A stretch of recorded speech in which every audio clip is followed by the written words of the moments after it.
So the title given to me was, actually came from the organizers, which was Designing Life at Scale, the Next 10 Years of AI in Biology. See, I am old enough to have given similar talks which said the next 10 years of computers in biology. All right, so in that sense, this is over a 35-year period. We have come from computers in biology to AI in biology. And the reason I say that is today computers are viewed as normal technology, right? We don't think twice about the fact that we are using computers for everything that we do. AI will be like that 10 years from now. So that is kind of the short summary of what I want to say. Yeah. And before I go on with my talk, let me also just give you an example of a paper that was published in Nature about 2 weeks back. So the paper essentially came from a not-for-profit research organization. It's called Future House. And so that paper, several reviews were written about it as a perfect example of collaboration between humans and AI. So what they did in that was, researchers gave literature to an LLM. The LLM was also allowed to use its own learnings, trainings that it had had. And they wanted to come up with a cure or a drug for dry macular degeneration. Okay, there is a wet eye and there is a dry eye. There are two kinds. For dry eye, they wanted to come up with a candidate molecule. So they gave it all the literature data and all other kinds of data. So the LLM then came up with a set of molecules and also assays. How do you test a molecule, right? You have to do some kind of experiment. And it gave a whole bunch of assays saying, go do all this. And so the scientists then took it, went to the lab, did the experiments, and gave back the data. And so this went through 3 cycles, and finally they got a molecule that assayed as a very promising candidate. Now this was given as an example of human AI collaboration. While that is nice, I want you all to think about what the human did here and what the AI did here, and who was working for whom. Okay? With that, we'll move on to the core of the talk. So, to think about this, what is designing life at scale, and why do we even need AI in biology to design life at scale, is one way in which we can think about this. So what is designing life? Designing life, I interpret it as creating any complex biological systems that can do something useful. So it can be cleaning up the environment of pollutants, or it can be removing toxins in the soil, or it can be new kinds of therapeutics, or it can be sensors and so on. All of this we can do today, but not in an automated fashion, not in an autonomous fashion for sure, and certainly not at scale. And what does scale really mean? To be able to do this for a number of different conditions, or to, if you are making a useful product like a therapeutic or an enzyme, to be able to do it at kilogram scale instead of in a lab, right? So that is what scale means for you. And in order to do this, what do you need? You need existing knowledge that allows you to design. Because design, you cannot do design without some level of knowledge. And when you're talking of design of life, you're talking of various kinds of biological parts, just like a Lego, various kinds of biological parts that you can combine together. Now there have to be rules that you know about how you can combine them together, because not all combinations will work. 2 different parts might not work together. And you have to have a lot of validated sources of where you can get these parts from with particular guarantees, right? And then you have to have this whole design, build, test, learn framework in order to be able to execute this.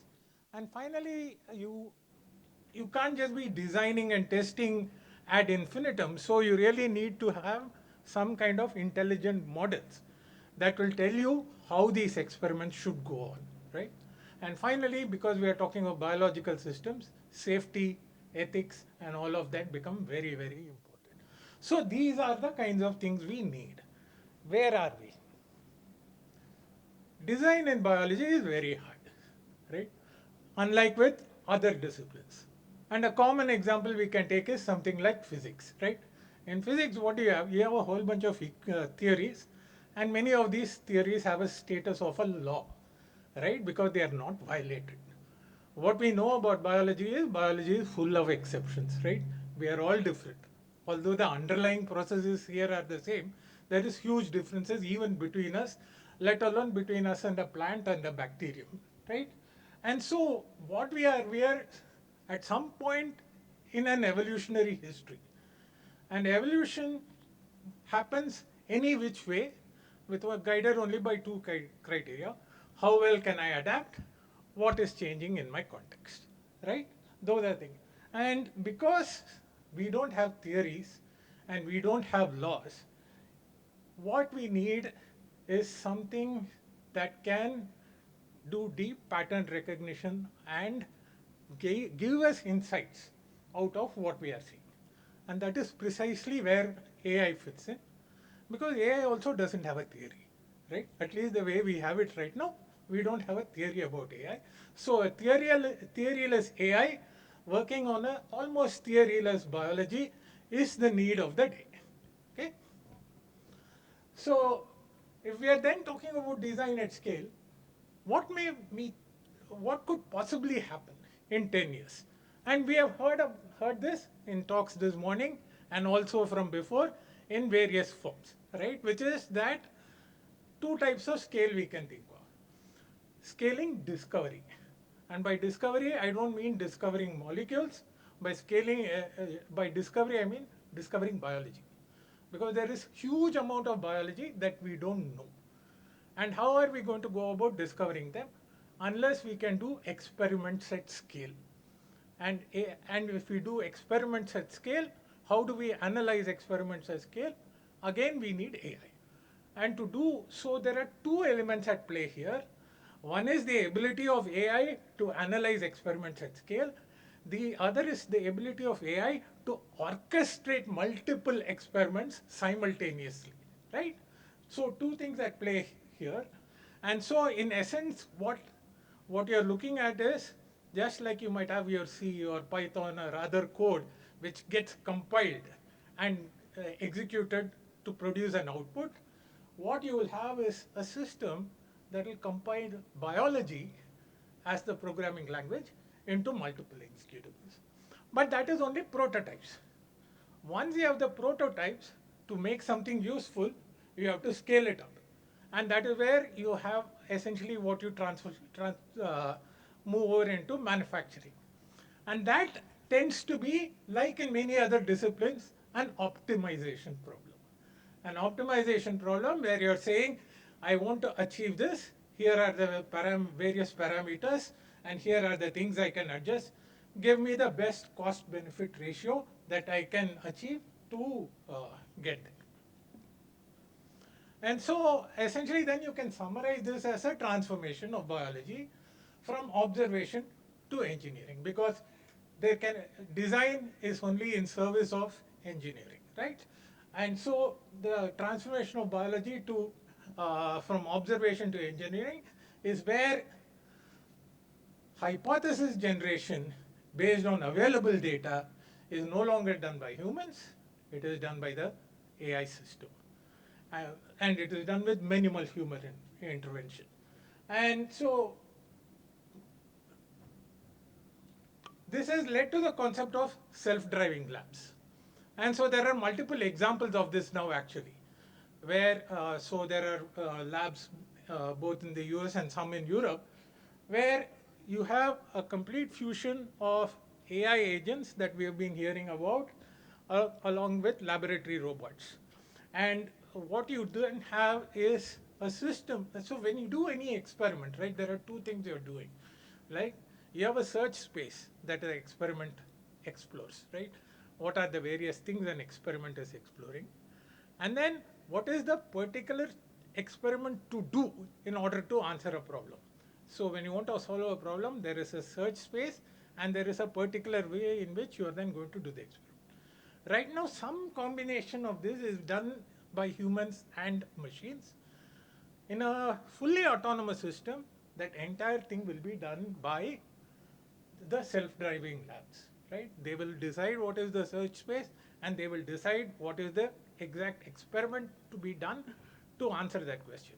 The human is reduced to giving only the question, right? And so these are what are then known as closed loop autonomous systems, where you have a hypothesis generation, experimentation, analysis, refinement loop until you have come up with an answer. And the nice thing about this is these can be massively parallel. And here is another thing that is not recognized as much about the self-driving labs as opposed to the labs with humans. They are much smaller.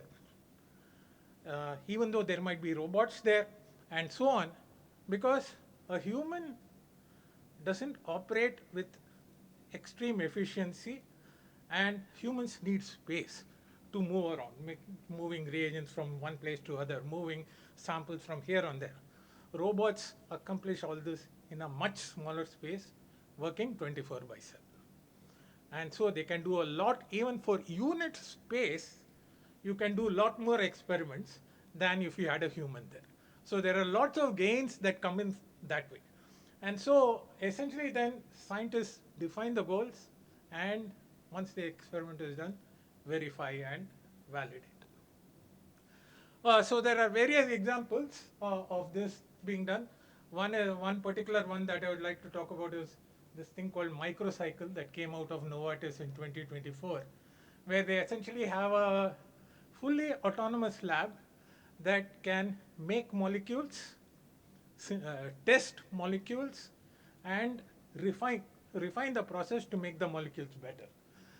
There are also commercial organizations like the Emerald Cloud Labs and so on, where you can essentially go with a problem, and they have these cloud labs, so you can do this remotely. You can upload your models also on there, and so that entire process can be done sitting here. For example, you can just send off a request to Emerald Cloud Labs and have your thing done.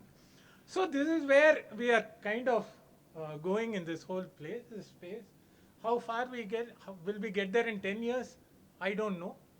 We'll have to worry about what scientists are there. You always say human in the loop. Will humans be out of the loop, essentially monitoring the loop? Probably that can happen. And so if I were to speculate a timeline, since we have said 10 years, this is how I would see it. I would see that by 2036, 10 years from now, we might have AI factories making molecules that we are just overseeing, governing what is to be done, and so on. So with that, I'd like to say thank you. I'd like to thank many people with whom I've spoken over the years, who have helped me understand things. And here are a couple of places you might want to look at if you want to know more. Thank you. Thank you so much, sir. Thank you so much. Sir, any questions from your side? No, sir. It was excellent talk. One question from my side, and then we can open from the audience. We have a lot of biogenerics coming up, okay, and as we know that each biological or biogenerics will be different because your source is different. Correct. And that's why what happened, it's like reverse small molecules, where in biogenerics you had a lot of CMC data, which is very critical. Right. So how, with the help of AI, how we can actually narrow this down, shorten these timelines, which can help in purification or narrow the gap so that your CMC data is very good and clean? Right. So see, here we are looking at AI as an optimization with a predictive model that has built into it. So depending upon the kind of CMC data that you have and over how long, you might actually be able to frame the whole thing as an optimization problem and say, whether it's a cell-free system or whether you're going to do it in biological cells or whatever, come up with optimal conditions for this. Now, in terms of, see, there is a lot of batch-to-batch variability itself when you're doing this. So getting that standardized itself, uh, see, in principle, you can do it with building some kind of mathematical models based on the data that you have. But with something like an AI system in there, essentially it's bringing its own trained knowledge, and on top of that you're adding your data in there. And so typically these, at least observationally, it is not proven, they seem to come up with better models or better representations that allow you to get higher efficiencies than if you were to try and do it manually. So in that sense, I think that is how that whole thing might play out. Yeah, great. I think so that will really help in future for especially the biogenics when variation is so high. Correct. And we can shorten the timelines. Any question from audience? We can have one questions, one or two question. Yeah. You need a mic?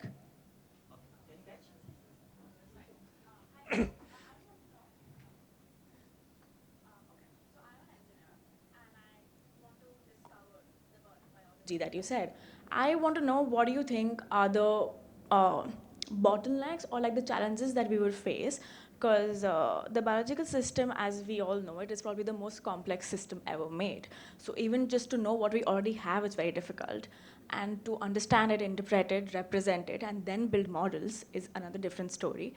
What do you think the challenges could be? Obviously, it's at scale, but what do you think the issues could be for us to discover this thing, and in the representation aspect of it as well? Correct. See, why is discovery in biology hard, other than the underlying complexity of the system itself?